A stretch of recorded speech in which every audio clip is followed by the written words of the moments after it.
Hindi naman niya mapakan si Boss Chuchu. Iniisip nga niya dyan kung paano naubos yung cat food niya. Remember, sinare nga namin sa mga pusa sa baba.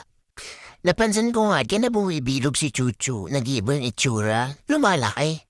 Pansin ko pa nga rin yung parang siyang bumibigat. At ayan na nga, pumesa sa damitan. Feeding niya bahay niya.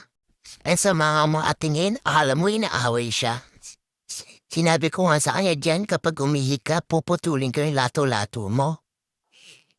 Hindi pa nga namin napapakilo si Chuchu dyan, pero feeling ko talaga bumigat siya sa kinakain niya. Sabi ko nga sa kanya dyan, magayit siya para hindi mo magsapin tinutulugan niya. Hindi ko nga pala alam kilo ni Chuchu. Pero soon ipapakilo ko siya. Pag napunta kami sa vet, ipapagroom ko. Inaantay nga lang namin dyan yung shampoo ng Fat Cat kasi ubos na rin yung shampoo niya, pati cologne. Pati nga itong food niya konti na lang. Sobrang alam mo kasyong kain niya.